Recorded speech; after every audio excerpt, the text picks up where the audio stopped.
You're listening to Neurodivergent Mates.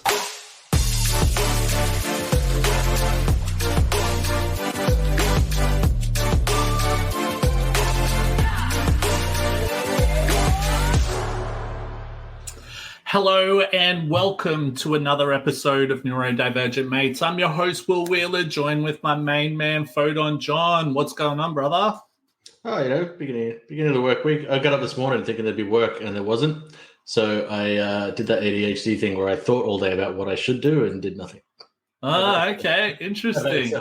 Oh man, my day was actually pretty hectic. You know, when, you've got a day and you've, I don't know, like it wasn't like I did have things planned, but then just stuff started happening. People started reaching out. I needed to quickly email people. So it was very productive, but it just seemed to go a lot of stuff happened, if that makes sense. So it was pretty cool. But but look, for our listeners today, we did have a different topic that we were going to cover originally.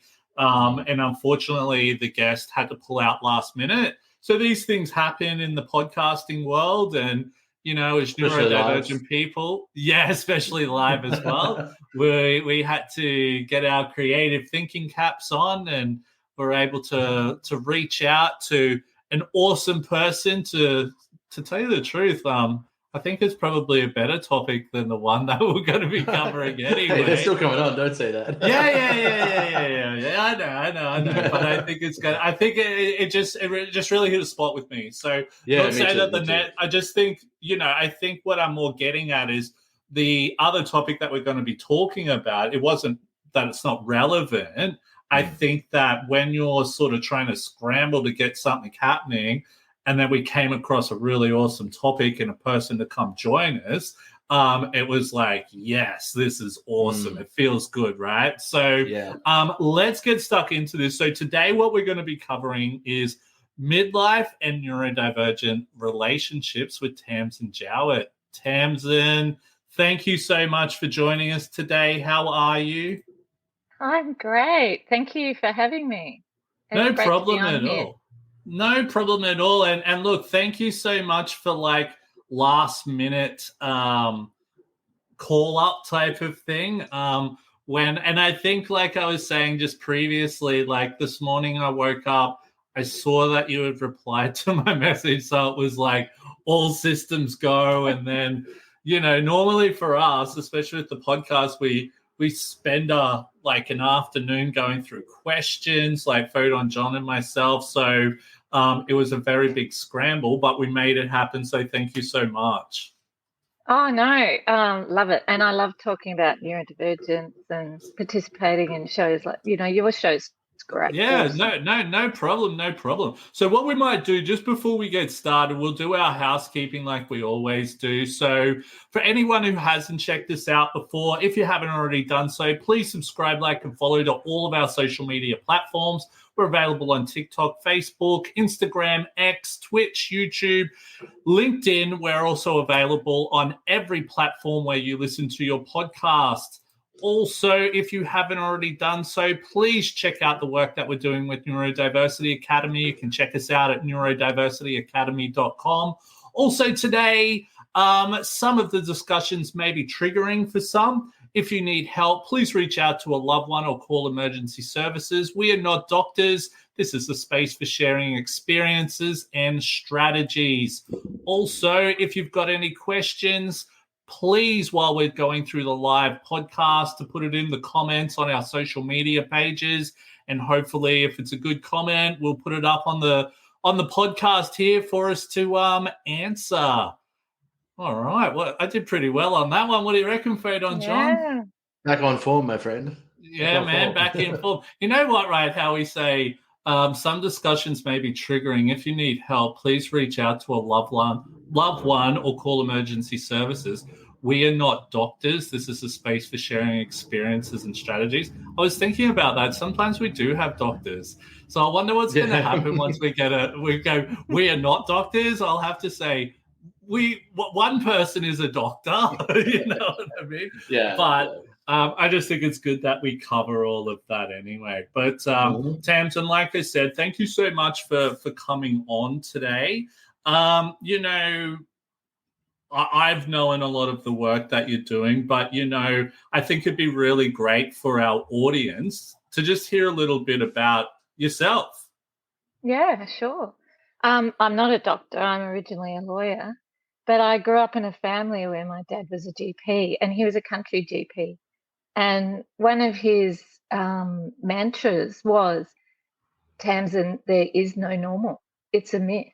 Just don't think about that. Everyone is different. So I just grew up with that thought that everyone is different, and that's great. It's okay. And he thought it was wonderful. And but I went on, became a lawyer, went into the corporate world, very corporatized, masked, perfect, you know, that sort of scene. And then when I was living in Dubai and I was working for BP, my eldest son, we started to realize he was a bit different. And next thing we know, of course, you know, you go through the diagnostic process and all of that. And so 17 years ago, we realized that he was autistic. And it was this whole world that opened up for me. And of course, it's like domino effect, because you look at all your family and everything, go, oh my God, I've lived with this all my life. And there's me there, and my husband was definitely as well. And then all the lawyers and other friends of ours. And then when I got back to Australia, it was, what do I do around this? What can I do? And you feel a bit helpless. And, you know, 17, 18 years ago, there wasn't a lot in our space. It was early. And so I started volunteering at Asperger's Victoria. And then I became the president of Asperger's Victoria. And I really loved that sort of way of empowering people with resources and providing community and a place to belong. That was what I thought was really important, that place to connect, where you were safe, you're accepted, and for just who you are. And so I went on to we got some funding in employment programs, and I became the CEO at Asperger's Victoria. And in that time, to do my employment programs, I became an ICF coach. And so now I've left AV and I'm focusing more on coaching, which is the ICF standard for coaching. Nice. That sounds really interesting. I think, you know, and I'm terrible with math, and I was trying to figure out what 17 years ago was.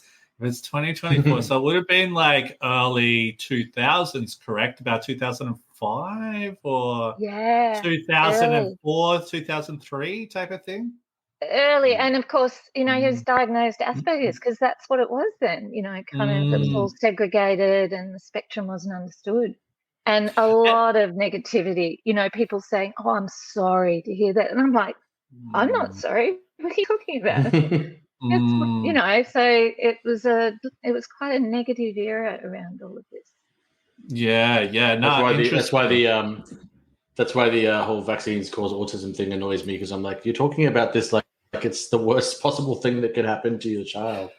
Yeah. No. Do you know what, right? Funny you say that, right? I think I read something the other day where they were talking about autism is caused by plastics being consumed by the mother or something. I think I read something like that the other day, and I'm like, what? Or there was something where they were able to reverse it or something. I don't know. I think it's just all this crap. I'm seeing a lot of research online, and some of it's legitimate research, but a lot of people are going, well, people with autism tend to have this kind of diet, or people with autism tend to engage in this kind of activity, or their parents engaged in that kind of activity. And it's like just correlation. Like, you know, it's fairly solid now that it's pretty genetic, and frustrating. People need to be careful. Yeah. It's that deficit mindset about difference, which I think goes right back to the mental health system, because originally, if your child was diagnosed autistic, often they would get locked away. You know, it was horrific. So there was a fear around having differences, which is still there to an extent. in our So community, even you know, around that early 2000, you had a big fear, and you know, spoke about you were a lawyer and all of that.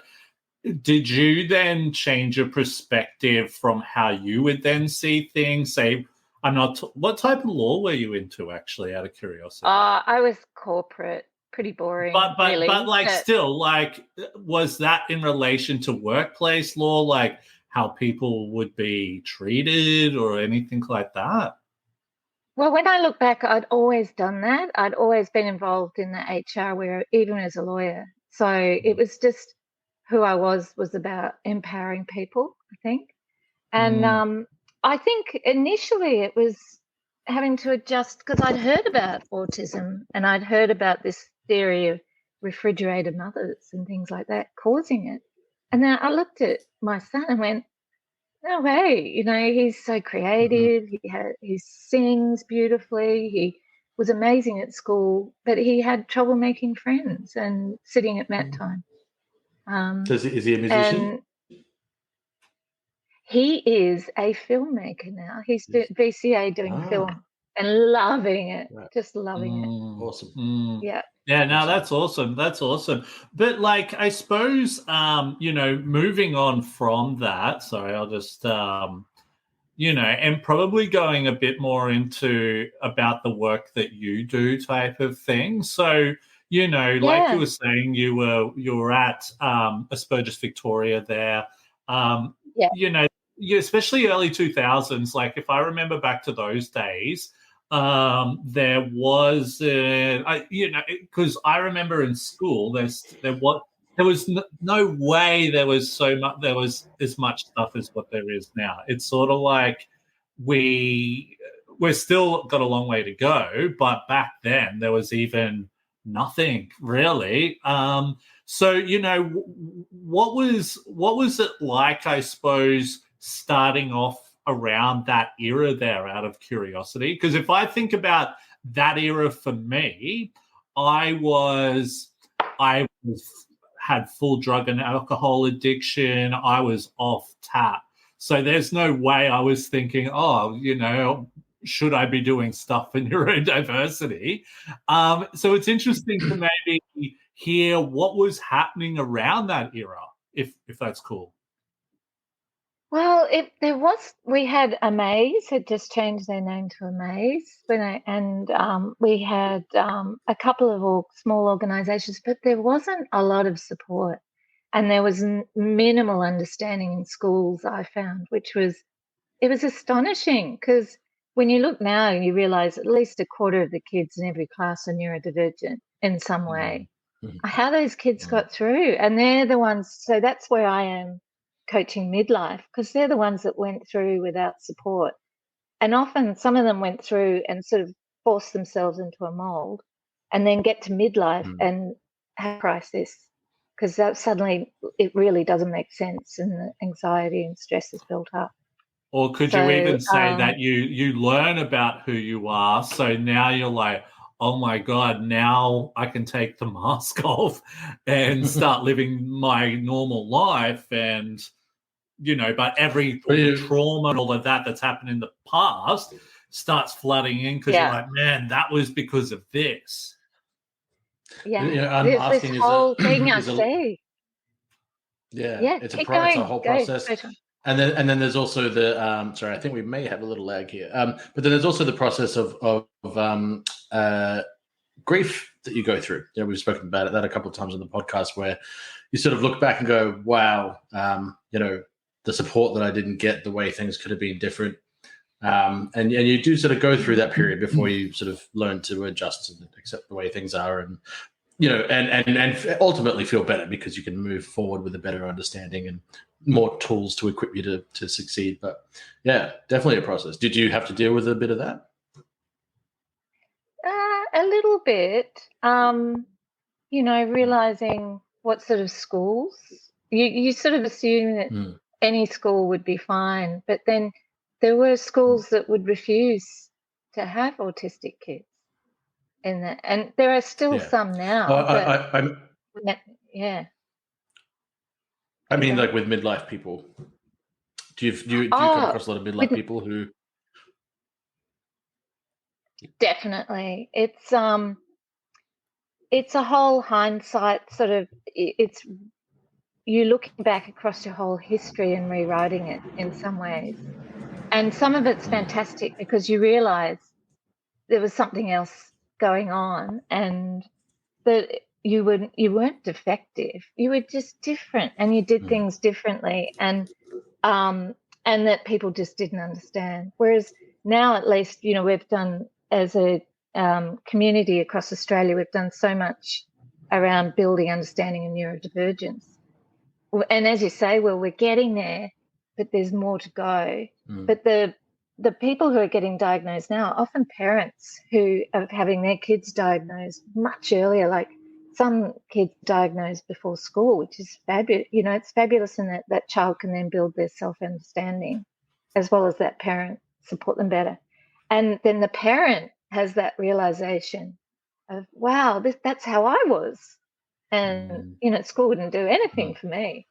And then the parent can open up with, right, this is how my mind works. So I wonder if that helps my child. Can see it. They've almost lived the life of the child before the child has lived it, if that makes sense. So they're able to maybe make better decisions based on certain things. It's almost like I don't have children, but and I think back to when I was in school and I used to get in trouble for a lot of stuff, and I'd be afraid to go home and tell my mum and dad that I got in trouble because I thought I'd get in trouble again, and it was clearly the teacher was bullying, and, because when you're a neurodivergent kid, especially like I was, ADHD, didn't even know I was, struggled with everything, you're a burden on the teacher. So a lot of them don't like you. Not all of them. Some of them do. So, I think, maybe if I was to be a parent now, I'd be able to see straight through that type of stuff and be like, hang on, don't tell me that my son's this is, or daughter, or whatever it is. We're able to see it a lot better, if that makes sense. Yeah, I think we're getting there. There's also this. There would be a lot of issues with the lack of education. Not to denigrate parents at all, but there would be parents who also didn't understand. So in some cases, those kids might have gone home and gotten in trouble again, because the parents also don't know what's going on, as well as the teachers. Yeah, and I think that's part of midlife, because often there's a bit of trauma, because our neurodivergent community are far more sensitive to everything, but including that sort of negativity and the trauma of the fear of not being able to tell your parents things and not to be yourself. So then midlife, that unravels a lot of the time with hormones and everything else that comes in.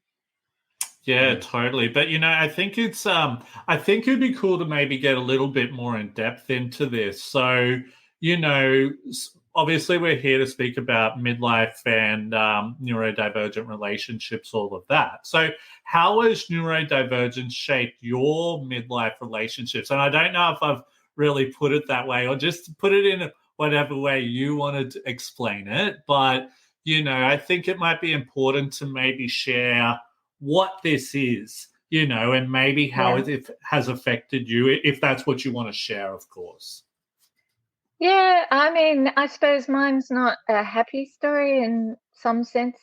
I've learnt so much about myself and about relationships, and that's why I want to do this coaching, so I can help and support others with this. There's minimal support for neurodivergent people going through this, is what I've realised. I'm going through I'm in the end of divorce and coming out the other side, and I think I'm a much better person for where I am and what I've learned. But it's a hard transition, and I don't want others to go through this. So if there's ways, I've developed ways I can support people, neurodivergent families or neurodivergent, so they don't go through the level of the experience that I've been through, and hopefully have that self-awareness and are pre-ready for how to manage this, because relationships are just really hard in our space with communication differences.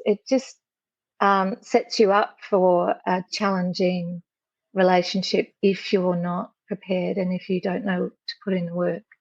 And I'd say I failed in some ways in that, myself putting in the work. Was that, would you say, and share as much and as little as you like, was that prior to, say, your divorce or after? Like, especially when you and I were on the phone, we're talking about the shock. Do you know what I mean? And phone on John, you were talking about like realization of certain things.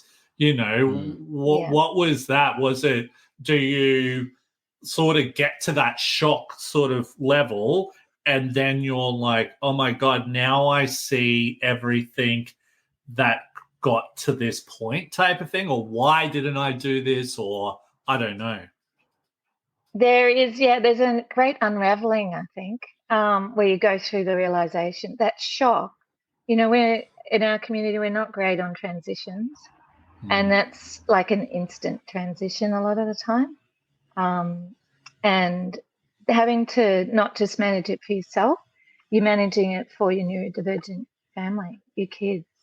So it's a really tricky process to be going through. And even if you weren't going through divorce, relationships at this stage of life are challenged, I think, because the kids are getting older. It's a different life stage. They're not as dependent on you. A lot of them move out of home, like Jack is off at uni. And then they probably get girlfriends or boyfriends or whatever, and then they're living their own life. And it probably happens. Like, sorry, how old is your youngest son? The youngest is 16, eldest is 23. Oh, okay. But it probably feels like your 16-year-old was only born not long ago, correct? So all of a sudden this changes. Absolutely. It's full on. It's I'm doing a CDC, it's a globally certified divorce coaching course, and I've done a trauma course, and I'm catching up. I love learning, as sort of ADHD, neurodivergent space. I'm quite typical in that I love having another course. But if I can sort of empower others so they don't go through this, that would be fantastic. Are you having many people reaching out to you about it, actually? Like, oh my God, yeah, I'm going through this at the moment. Or do you get maybe people who are feeling like it may be getting to that point, if that makes sense? Well, I suppose I've been doing the midlife coaching even when I was at AV, and it would even then I was coaching people in this space, but probably not from such a lived experience lens of it all going pear-shaped in the learning I've got now. So I've been in that space for a while and had people reaching out. Just, it was mainly work issues and when relationships impacted work, and a bit of, other relationships. So it's been there for a while, but I think now I've got a new lens that's even more expansive and a lot more learning that I can share and support people with. Lived experience is the key, right? It is. In our space, no one else can understand it. But even then, lived experience is very individual.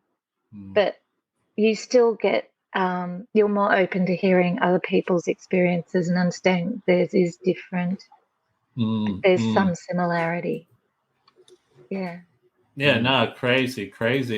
Out of curiosity, how do neurodivergent adults adjust relationship expectations in midlife, do you think? And if I could just add a little addendum to this, as a 43-year-old neurodivergent man who decided to stay single nearly 9 years ago now because relationships were just a lot. How do you get out of that? What's it like? What's it like for, I've sort of come to this real understanding of myself while single, and I haven't had a relationship since I've come to understand myself better. And I'm very unsure how I would re-enter that market. Especially understanding what you need. Yeah. I think that's actually so critical, is that self-understanding and understanding your neurodivergence, Because when you come into a relationship, it becomes a mirror often, so you're mirroring to each other your characteristics. And so it can emphasize parts about yourself, and you can, and it's a negotiate, it's almost a dance. So there's three things: there's you, the other person, and the relationship. So, but having that self-understanding, so then you can communicate, work out what you need and how relationships need to be for you, where your boundary needs to be, where your stress will be. Sorry, my earpod just dropped out. No, all good. Your love languages, how you express love, which is not just to someone who's intimate with you, it'd be generally. And having that emotional work that you've probably done in the meantime is really powerful. I think that's really, good of you to do that. It's sort of like respecting the other person. I'm going to come into this as a certain type of person. So I think it's interesting because let's say the modern dating world these days is very let's say it's completely different to say even what it was 2020. I'm thinking in the 90s. Not that I was only new to dating back then. I think I was 18 or something like that. But and I think Photon, John, and myself, we, in a way, that was sort of why we started the podcast, not for dating, but we'd actually, we were sort of like, it was incredibly hard to find friends as neurodivergent people. I think we could find friends quite easy, but like it was difficult to find the friends that met maybe our needs type of thing. And then we were looking at it from a relationship perspective as well. So, I think some of the difficult things, and Photon, John, you can chime in if you like on this as well. Hang on, just let me finish this for a second, and then you can chime in, right?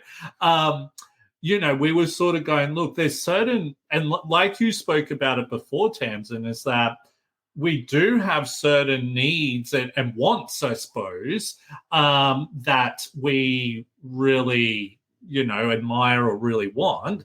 But sometimes trying to get that across to people right from the beginning is incredibly difficult without them thinking, what the hell, this person's weird.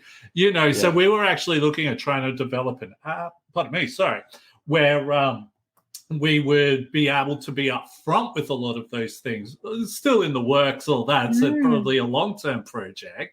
But I think it is so vital at that early stage of, creating a relationship or friendship, which it usually starts off as, because I think that it's the problems down the track that's where people start going, well, I didn't sign up for this. I didn't sign up to, be this and that, if that makes sense.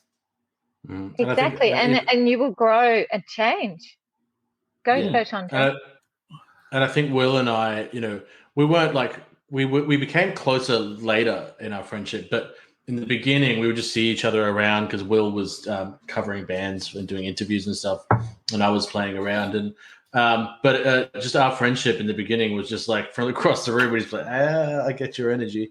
And we seemed to just instinctively understand each other, so that was cool. But and we both felt very similarly that it's hard to once we both started to go on our journey and discover our own neurodivergence. It is really important right in the beginning there to set all the right boundaries and explain all the right things, but that can be so difficult as well. I'm still learning now what my needs are and how to communicate them, and then the balance between what is my need and what is something where I actually just need to give a little bit as a good friend or a good partner, and that can be quite complicated to figure out sometimes.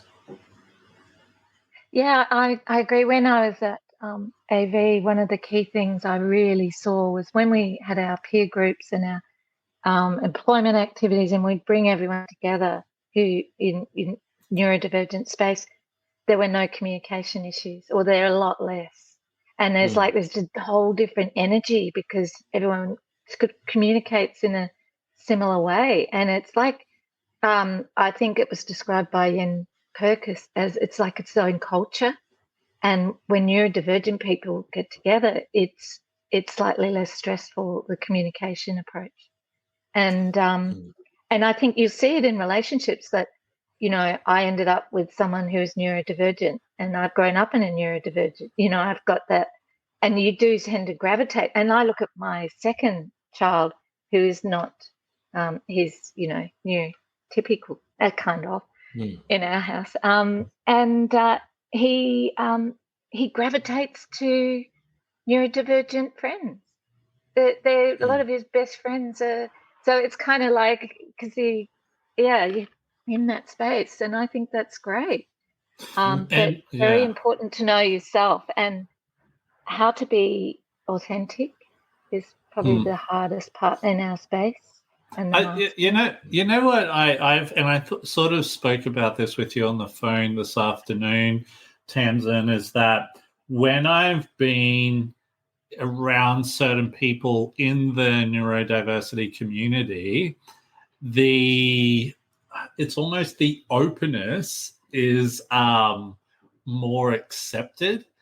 And when I mean openness, I've heard some really full-on stuff from some people where people would be like, if that was just to say, if you shared that in somewhere that wasn't in the neurodiversity community, people would be like, whoa, what's up with this person?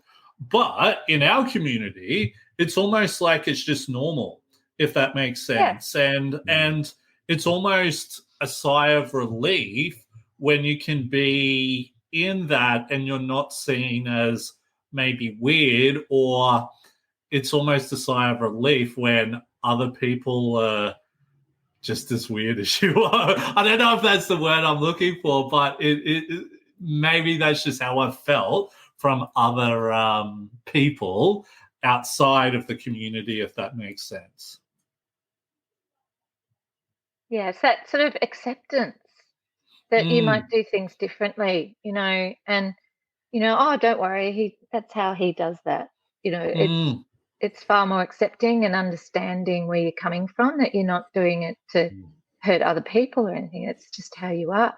Or, it's just.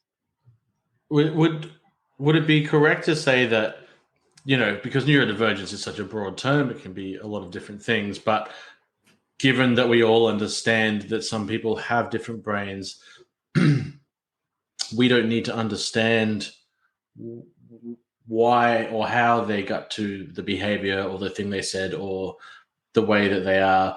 We just are more willing to accept that might not mean what it seems like it means. Whereas I think a lot of neurotypical people will look at a neurodivergent person's behavior and go, oh, well, in my head, you do that because you're like this. And they're not understanding that their way of thinking themselves into that behavior is fundamentally different to how that person might have gotten there. Does that make sense? Yes. I think there's a lot of compassion in our community, where, people are really willing to give others their platform and accept it. I mean, that's not everyone. There are some judgmental people in our community. Absolutely. But often they sort of gradually soften when they see how that sort of stuff is accepted. So, yeah, we're getting there. We're improving as how we educate others, and so they understand where we're all coming from. Oh, I mean, you just think back five or more years, and just how much things have changed. Then you go 10, 20, and it's like barely existed. So yeah, I'm happy with the progress, but unhappy with the progress, if that makes sense. Yeah, we can always do more. Yeah. I do believe we've lost Will. I think this is a first. Did we just lose Will? We did lose Will. Okay. So we will just wait. I think we lost our lag though, so we might know where the culprit was coming from. Okay. Yeah, but I mean, I guess with that side of things, when you're first coming to a person, midlife, and starting to coach them, what are the common questions that you might hear? Oh, I just want to hear their story. And it's Yeah. really giving someone a chance to really tell their story without judgment. You Yeah. just, as a, and I recommend this for everyone. If you just sit and listen to people, it's so powerful. And then you have a chance to sort of reflect back what you've heard. And in coaching, that's the key thing. It's often just reflecting back. And then when people hear you say it, they go, oh, yeah, you're right. And I'm like, no, you said it, not me. Yeah. I'm just reflecting back what you said. And this is something you could think about. It's sort of you give some coaching around options if it's needed. But yeah, it's very much. Yeah, we lost you, Will. You're back. Welcome back, Will. I think that is a neurodivergent mate's first. Yeah, I know. I was thinking, oh my God, are they going to be right without me? Yeah, but I come on and you guys just kept on flowing. So that was good. Yeah. That was good. For some reason, I just lost internet connection. So all good. Thank you. Well, the lag seems to have fixed up now too, so that's good. Yeah. So I'm just trying to think what we were up to. How do neurodivergent adults adjust relationship expectations in midlife? Did we just answer that one before? A little bit, but I think we did. I think we're actually onto this one. What support helps neurodivergent adults with midlife relationship issues? Yeah, I think I'll just go back to the last one. The one thing I'd say I didn't actually get to say before is that often trying to mask, our community will do people pleasing where they compromise themselves so that other people feel okay, because often we're quite sensitive and open, and we will shut down. And I think that was a big issue in my own relationship, that you have to actually look after yourself and express yourself authentically, because otherwise people don't really get to know you. It's this image of you, and so then when you hit hard times, that inauthentic image can crumble. And so it's really important to be authentic. That I think was the support. Sorry. Yeah. That was such a huge thing for me when I was having relationships during my whole life until I had this big break, because I recognized that I needed to have that break and figure some stuff out. And but I was just like, everyone I was with seemed to be in love with this image of me. And I thought it was something to do with being a musician or whatever, and on stage, or putting me on a pedestal. It wasn't that. It was that I didn't know what I needed to communicate, what my needs were, how to communicate it effectively. I was trying, but I had no idea. And so I wasn't effectively communicating who I was. And I was people pleasing a little bit because I was a bit self-conscious about my neurodivergence. And I wanted to, I've always been strange, and I was self-conscious about being strange. So I was trying to be all these things that I wasn't. I wasn't communicating very effectively. And I didn't understand what my needs were very well. And that'll sort of change. But I did just want to ask, there's probably a subset of people listening right now, if they notice this topic.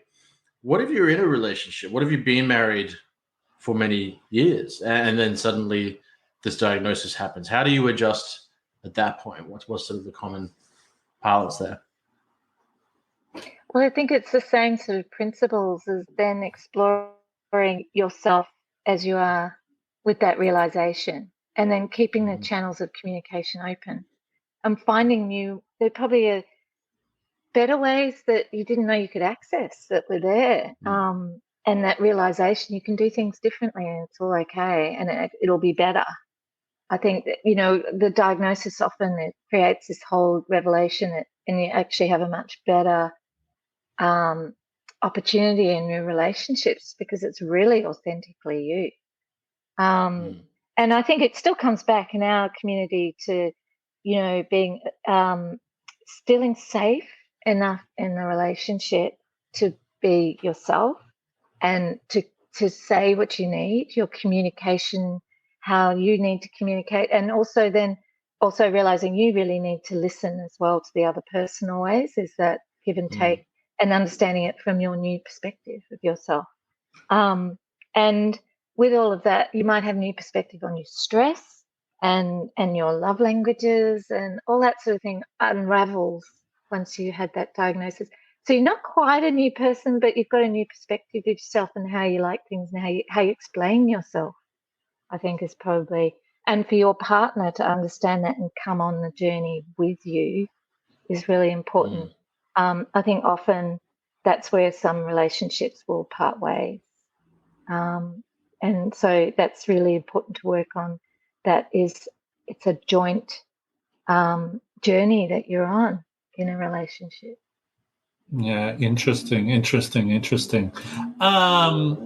Going on from that, what support helps neurodivergent adults with? I think you sort of answered that question, yeah? Yeah, I think so. The 5 key areas as far as I see. Yeah, I think we might go into coaching is what helps. Coaching and self-work. What you've done, John, is really important. That self-work where you're getting to know yourself, and coaching helps with that. It can point you in the right direction and help bring it out. But then there's also that time where you might need to work on your stress management techniques and pre-plan your communication with your partner. Thinking about how, if it's something you want to conflict you need to manage, pre-planning it. There's all sorts of sensory approaches you can think about and prepare yourself as well. Empower yourself. You don't need the coach, in that the coach just gives you the tools. Yeah. But it was interesting. So, and we're talking about people pleasing before, and I remember I was with one of my exes and I should have left her a long time before I did. And I think a big thing for me was like, oh my God, this person, I'm going to break their heart or whatever that is. So that was on my mind and I didn't want to be that person. And then, it ended up turning out that she ended up finding another person, leaving me anyway. So I should have just done it anyway. But what I'm sort of getting at was, and I sort of blamed myself for a while there because I was like, why didn't I leave earlier? Why did I let this happen? And, for me, it took me having to move overseas, travel and refine myself just to build that, because I think as well, sometimes when you're in maybe, what do you call it? Like unhealthy relationships, a lot of things are said and it can really knock that self-confidence. So it really took me having to move overseas to go and meet a lot of people and, for people to be like, oh, yeah, Will is cool. And it made me think, oh, yeah, I am a good person. People do like me and all of that type of stuff. But, I will admit that after that, I was single for like 9 years or something because I was like, I think a big thing was like, going, oh my God, I've just come out of that relationship where I couldn't even really be myself.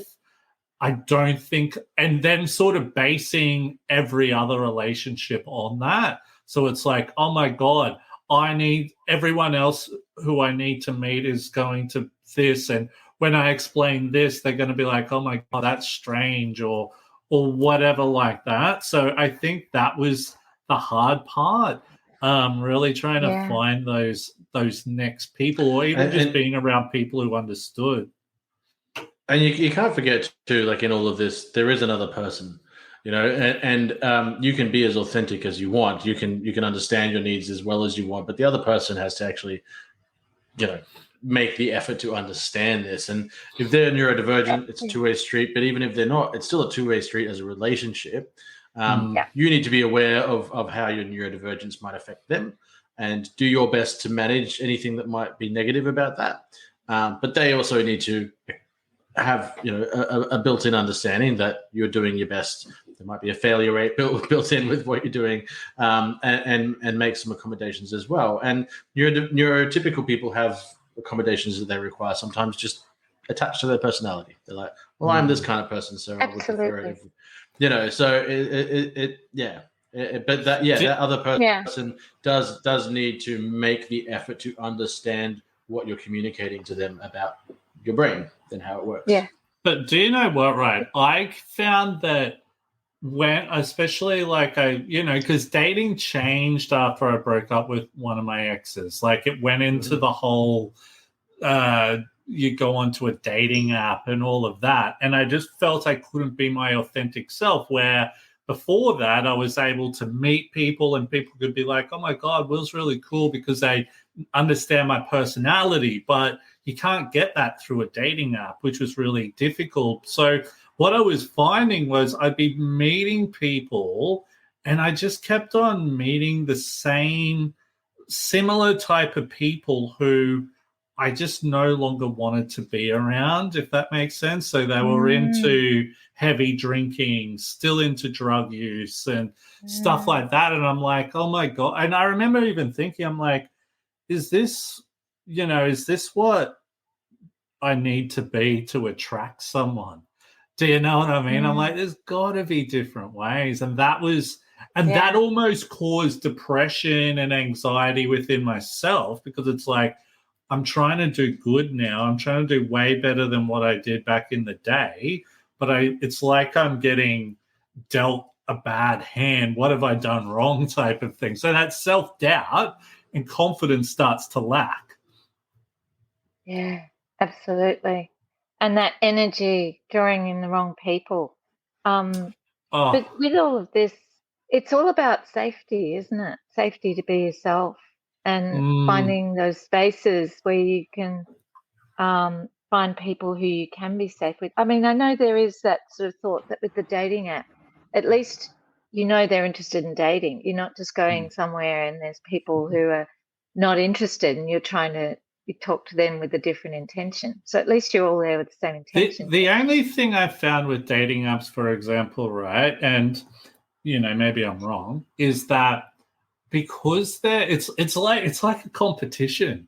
Do you know what it's like? Playing bingo or something like that? Sorry, my cat's jumping up on me. So like, you will connect with someone, and as an ADHDer, you're like, oh my God, here's someone new. Let's start talking. And that person may not even start talking to you for days. And it's really incredibly hard. And then you might be like, hi, how's it going? And they're like, yeah, good. And then you're going on a date and it's draining. It's so draining. I don't know. It was just so draining. But I think the biggest thing I found was that what I enjoyed, especially making friends, was going and doing volunteer work where I didn't have to be around drinking or taking drugs, all of that. Actually, it was funny because I was around all of that. I was actually helping homeless people on the weekends who were drunk and on drugs, but, we were helping them. But you were there doing something else. Yeah. But I was finding I was meeting really cool people. So I think the hard thing is realizing that the dating apps, for example, aren't the only way to meet people. How do we find these other ways? I reckon it's, finding places where you can belong. Like I'm not saying Asperger's, Victoria, but what I'm saying is things like playing sport or, like golf is good, or swimming is more of a neurodivergent thing, or joining council activities like cleanups and things like that. Well, can I say, you can get out there. Well, even just what I do within the community. So putting the podcast on, speaking at events, even like I know that's business for me, but I meet so many people and it's like that's like my drug, if that makes sense, because I'm meeting all these people. I connect with them. Hey, what's going on? I'm always, reaching. I know I reach out to you sometimes, Tamsin, and just start conversations and stuff like that because I just crave social interaction. And this has sort of helped with that, but sometimes it's not enough, if that makes sense. Yeah, so that's that extrovert side of you. I suppose it's harder for the introverts among us who don't get their energy from being in amongst people, and that isolation they can feel. But, we've talked about earlier how sometimes even within a relationship you can feel lonely and isolated if you're neurodivergent, especially if you can't be, or you don't feel safe to really be authentic. So, well, I found that like the pandemic was really bad for that for me. So my partner, she was working, she was doing all the COVID testing, so she was crazy busy. I was just at home on my own the whole time, and I was just going insane. Like I have never, because like I would go to bed when my partner would get home. We'd wake up together, she'd go to work, and then I'd be on my own the whole day. Then she'd come home, we'd go. So it was like I never saw anyone. And it was just didn't get that energy fix. Yeah, it was crazy. And that was where I really learned about like loneliness, especially within relationships as well. And how hard that is to deal with, type of thing. And it could even be not having guy friends to go and just talk about guy stuff, or chick friends to speak about women's stuff, and or even a guy having, like, I have a lot of female friends as well, and just all of that type of stuff, and it's really interesting. Once I think the pandemic really opened my mind to that. We have to make an effort in a way if you really want that connection. That's the energy connection.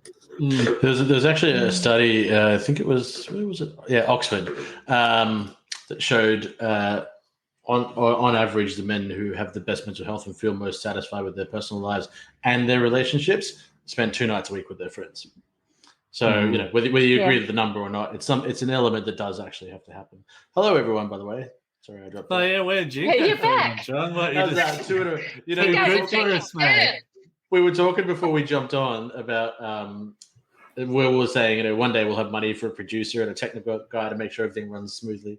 And you were saying, Tamsin, but I like the DIY, authentic vibe. Was that authentic enough for you? It was great.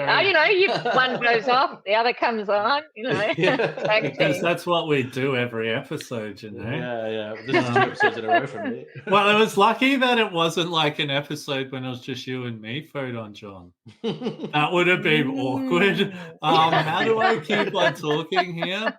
But we have had that happen in the past, actually. But, moving on from this, Tamsin. So how do menopause or other midlife changes affect neurodivergent relationships? Well, I think that menopause and hormone change midlife is it's a bit like neurodivergence and how autism was. There's hardly anything known about it. And, you look at all the stuff about pregnancy and hormone changes around that. There is masses, there's volumes, there's research, there's all sorts of stuff. When it comes to menopause, or for men, it's andropause at the same time, there's nothing. There's hardly anything. And what happens is it sort of sneaks up on you. You get this hormone change, and it affects your mood, affects your sleep, you can't sleep, you get more anxious generally. And if you're neurodivergent, I looked up some statistics, and 81% of men and 71% of women who are neurodivergent had a midlife crisis. Like, that's way beyond. At what age, out of curiosity? So midlife, I think, is from early mid-40s until 60. So we're getting towards that age, Photon John? Yeah. Something to look forward to, brother. Yeah. But I think it's important to know about and prepare. Can you prepare for it? Understanding that some people think that they're getting depressed and they've got, or there's all sorts of, or it might be their autism or their ADHD, but it's actually bigger than that. It's their natural hormones are dropping off, which help monitor their mood and their life. And to understand that started and it's happening, at least you can start to put things into place to manage it. And also because your relationships, there's a lot of conflict around the fact that, your expectations in relationships change as well. And if you don't understand it and the general community doesn't understand it, then it's a big issue. But I have heard, I'm coaching a lawyer going for partnership, and her law firm actually has a menopause policy that just came in to help them, and andropause. Andropause policy, because of these crises that hit, especially in law firms. There's so many neurodivergent professionals are like the highest. And I didn't realize, so I didn't realize until I started listening to a few like panels on like this, that we would see a lot of women would retire in like that early 50s, and people just thought, okay, that was normal for women to retire then. But they're saying that's probably because like menopause and all of that. Is that correct? Yeah, it's a crisis. And, you look at work. Is it work? Is it my relationship? Or what is it? And often at work, because you're finding difficulty with sleep and that sort of thing, or your relationship issues are slamming you in the background, your work is affected. And often, until now, you really couldn't talk about, I've got andropause, I've got a midlife crisis. It was sort of covered up. So at least that's becoming something that's getting more spoken about and understood. So, we talk a lot on this podcast about things, like I was talking to my mum and her friend the other day about how people, the younger generation in particular, they're all about kindness, and they learn a lot more about how people can be different. They learn a lot more about neurodivergence than we ever did, which was nothing. But, where society is learning more and more to just be a bit kinder when you don't understand something. Is a midlife crisis maybe something we need to just take a bit more compassion to when we see someone we know or love going through it? Because it's potentially to do with this hormonal change. And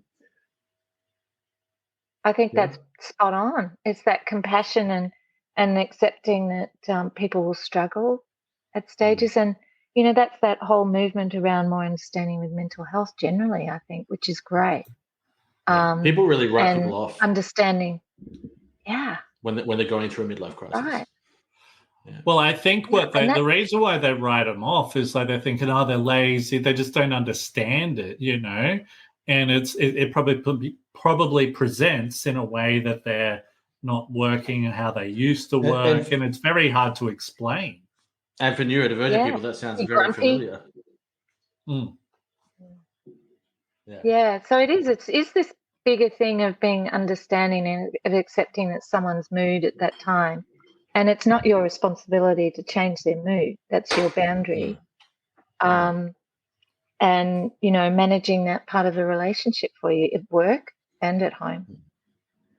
It's interesting as well. Like, this might sound funny, but like we're seeing like going back to dating and all that type of stuff as well.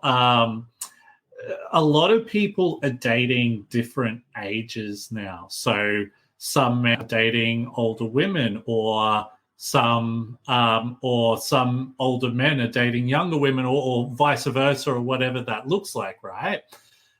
Wonder, like, that would be, I'm just trying to think how I word it.